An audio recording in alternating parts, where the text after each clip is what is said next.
Hello and welcome to this free lesson from the Project Management Prepcast.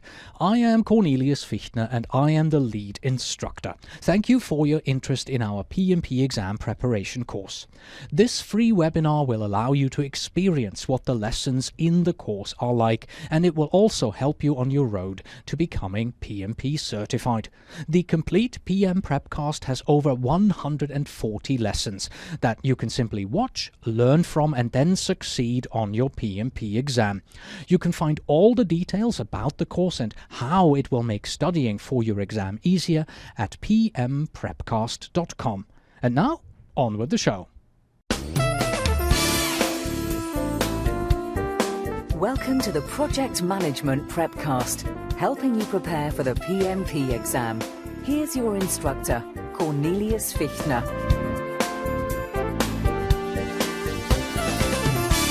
Hello and welcome back to the Project Management Prepcast. We're the good, better and best PMP exam preparation course. All in one. I'm your instructor, Cornelius Fichtner. Quite often, project management is not totally black and white. It's a fact. As a project manager, you can respond in various ways to events. This means that you are not only faced with the issue that you may have a personality conflict on your team, but you must also decide whether to address this conflict directly with the team members or if it would be better to come up with a team building exercise that may help your team to overcome the situation. And what if, during your PMP exam, a question just like this one comes up and you'd have to choose? Which one would be the one to choose? Well, you'd simply have to find the best answer to the question, which is what we will explore in the coming slides. We'll see some sample exam question types, approaches to answer these sample exam questions, and also how to determine if you may be ready to take the exam. First things first. Your job during the exam is often that of having to identify the best answer, and not simply the correct one. The PMP exam has 200 multiple-choice questions that need to be answered in 4 hours. For each question, you're given a scenario, along with 4 answers, A, B, C, D, to choose from. And just like you see here on the screen, more often than not, 2 or even 3 of the available answers may look correct. So your task is to first eliminate the obviously wrong answers and then select the best one from among those that seem to be correct. And just as a chess player must learn the abilities and values of each chess piece on the board before they can master the game, so will you have to learn the mechanics of taking the PMP exam and what to expect, when to arrive at the testing center in terms of the types of exam questions that you will be asked. Being able to answer sample exam questions is crucial to your success. Sounds simple? In concept, yes. After all, your exam will only consist of multiple choice questions. However, there are a number of question types, and each has their purpose and caveats, which makes knowing how to get the most out of each question exponentially crucial. And here are the 5 types of questions that you can expect to see on the exam. They are formula-based questions, situational questions, knowledge questions, interpretational questions, and questions that require you to understand a specific technique. Let's look at each in detail to see what you'll have to expect and know. There are around 50 formulas that you must know for the PMP exam, so you can expect to see several formula-based questions on the exam. Some are complex and others may be simple, like what is the depreciation rate of an item that costs $500 and has a useful life of 5 years? Well, that's easy because it's simple. 500 divided by 5, which is 50. No, I mean 100, of course. But That's exactly the point I wanted to make here.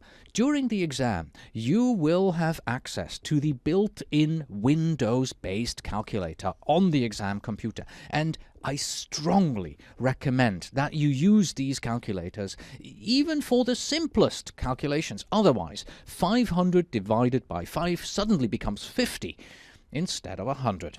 Then we have situational questions. These test your ability to apply theoretical knowledge to real-life project management situations. Often these questions tend to be very long. The idea behind this is that, just as in real life, you'll be handed both relevant and irrelevant information, and your task is to identify what's relevant, ignore what doesn't matter, and then act upon the real issues. Be sure to read and accurately identify the actual question that is being asked of you so that you can eliminate the useless information. Knowledge-based questions are next. They require you to identify the meaning of the situation based on your understanding of the facts provided. These questions also occasionally ask, what is the exception? For example, all of the following are subsidiary plans of the project management plan, except. Knowledge-based questions may also ask you to identify an example chart or list, such as a Pareto diagram or a checklist.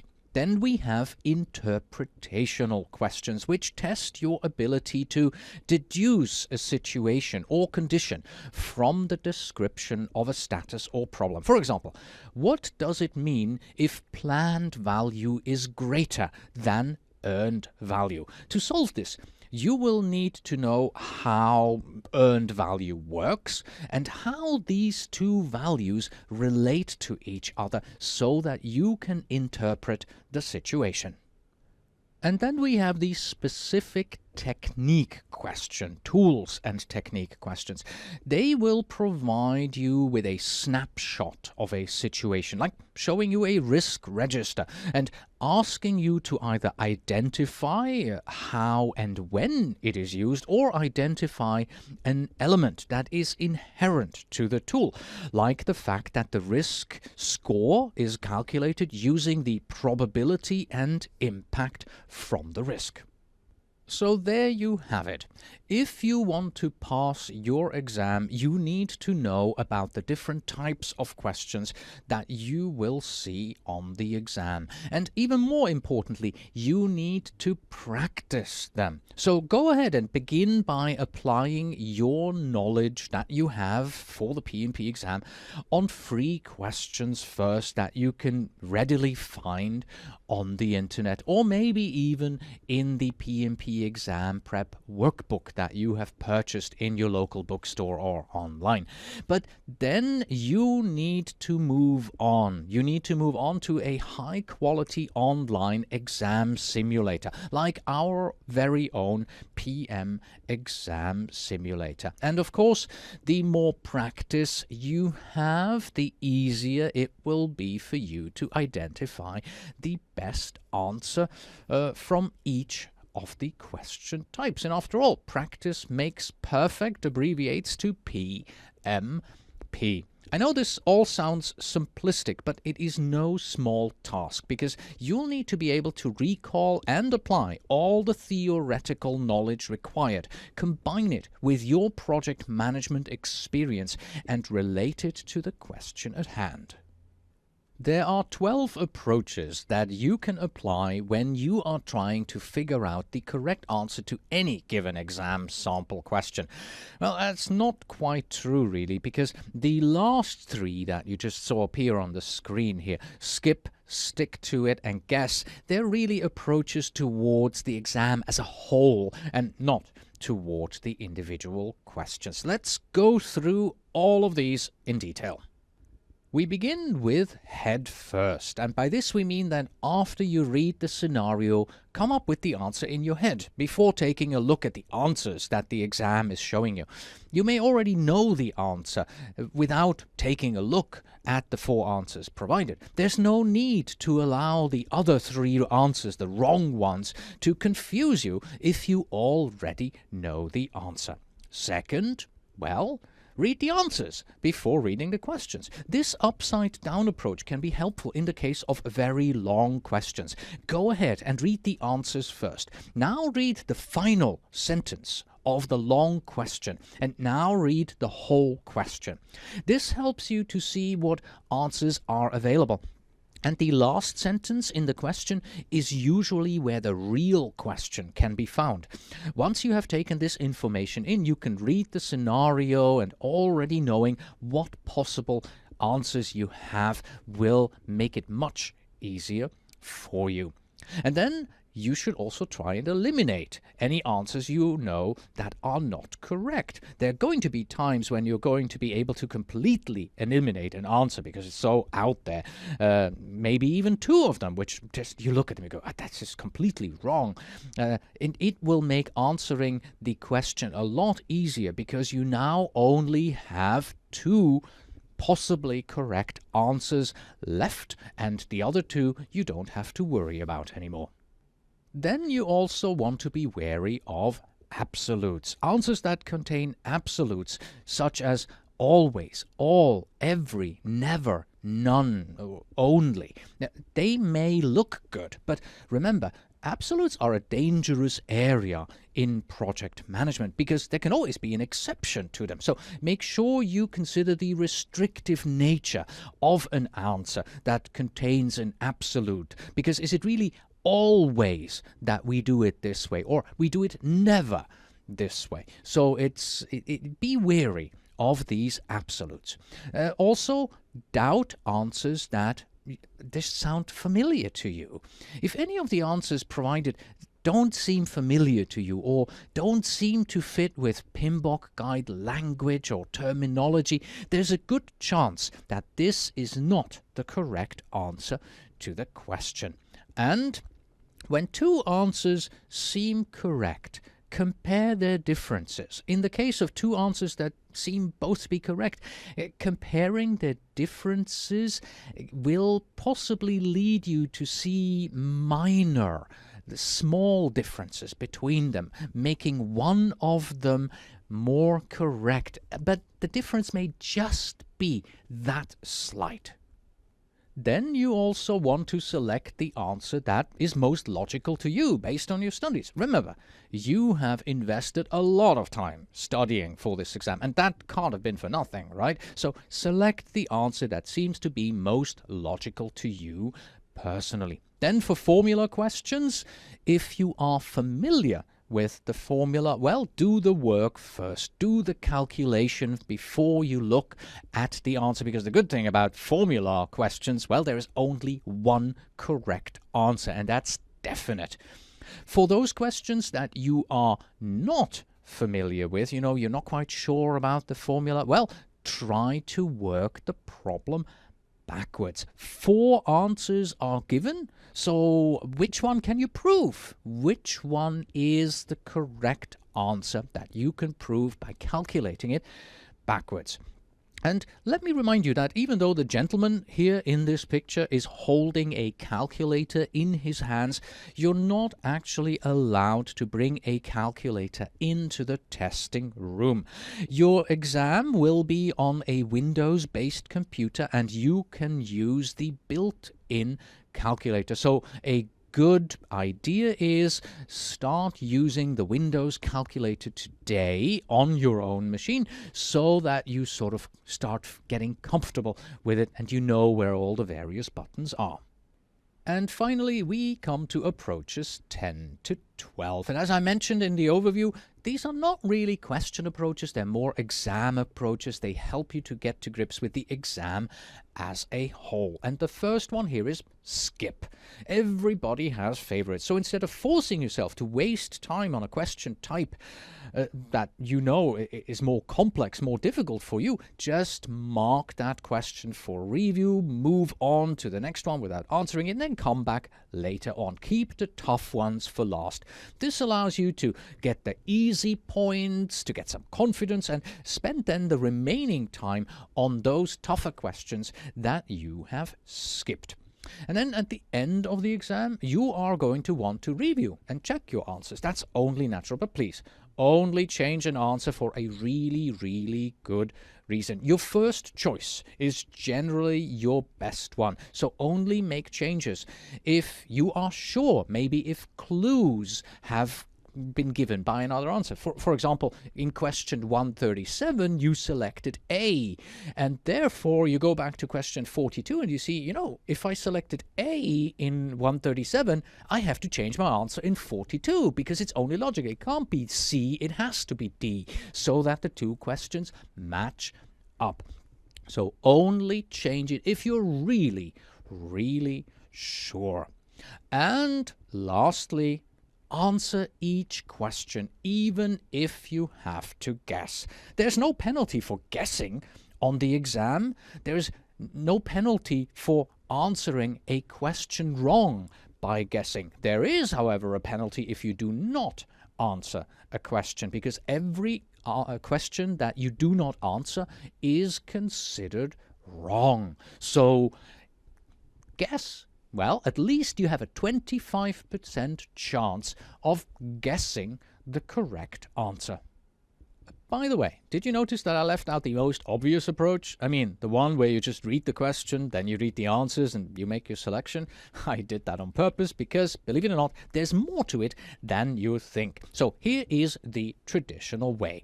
Start out by reading the question and then make absolutely sure that you understand what is being asked. You want to do this because you have to understand what the real question is actually asking and not what you think it is asking. Then you have to distinguish between the important facts and the extra information that you may be seeing in the question. And here it is important to learn to ignore those facts that really do not really relate to the question at hand.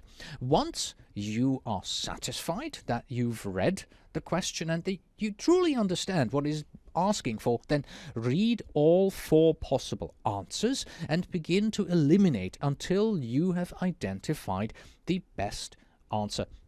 Usually 1 or 2 of the 4 answers, they will be very obviously incorrect and they can be eliminated. Then weigh the 2 remaining answers against each other and make your choice. And that's it for our review of the question types and how to approach answering them. Let me finish, though, by answering one question that almost every single one of my students asks, and that's, of course, when do I know that I'm ready to take the exam? And frankly, that's a difficult question to answer because most of us will never feel ready to take the PMP exam. I can tell you, I certainly did not feel 100% ready to take it. But there is one metric that you can use: the percent of questions that you answer correctly. And here is what you have to do. Go ahead and answer as many new sample questions as you can, and do keep score of the first time that you answer the questions. If you are consistently answering 80% of new questions correctly, then you may consider yourself to be ready. And do remember, I am not saying 80% of all questions. I'm saying 80% of new questions. So don't go through the same 1,000 questions 4 or 5 times. The goal is to answer 800 of those 1,000 questions correctly on your very first try. So you have to always be on the lookout for new questions that you have never seen before. And note here, the word is may. May is highlighted because this 80% rule, it is just a guideline. Everybody is different and your mileage may vary. Let me try and explain this concept to you with this table here. It's completely made up data and it is supposed to represent what I'm trying to explain. So the table is from an imaginary student who has kept track of 8 sets of questions that she has answered in preparing for her exam. You see the 8 sets listed on the left in the first column. Then, every time that she went through these sets of questions, she kept track of her result. You see that in the second, third, and fourth column, she noted the percent of correctly answered questions each time that she repeated going through the same set of questions. What you will notice is that the first time she answered the 53 questions in the first row, she only got 60% correct. Then she tried the same questions again and she got 72% correct. And on the third time she answered the same 50 questions, well, she got 94% correct. But that wasn't because she improved or learned new things. That's because she remembered what the correct answer was from the previous attempt. And that is true for all question sets that you will answer. If you answer the same questions over and over and over again, you'll get better because, well, you remember what the correct answer is. But on the PMP exam, you only get one try. You only get the first try. But now notice how the numbers in the first attempt column are slowly increasing. How she is slowly raising her score over time. She is doing this by answering questions, 53 questions there, then the 63 questions, the 33 questions, analyzing what she did wrong, going back to the PMBOK guide, going back to the Prepcast, studying more, and then answering new questions, different questions from a different set. This is what we're talking about. This is what we are looking for. She is raising her score the first time she is answering questions. So try and keep track of your score in a similar way. This student here, if you look all the way down to the bottom with the exam simulator, she may consider herself to be ready to take the exam. Will she pass? Well, we don't know, but at least, like this, she has a performance indicator that she can use to guide herself toward exam readiness. The actions that I want you to take at this point are simple and logical. First, you should begin your studies toward the exam. In the beginning, it's going to be enough if you simply look on the internet for a small number of free exam questions and work your way through those. But then, at some point, sooner or later, you're going to want to find yourself a good PMP exam simulator, and you can find a link to our recommendation in your student handbook. And once you have access to this simulator, then it's simply study for the exam, practice questions, study for the exam, practice questions, and so on until you see a steady improvement and you hit that magic 80% mark. And with that, we have come to the end of this lesson. So it's time for Justine to say, Catch you on the flip side. and it's until next time from me.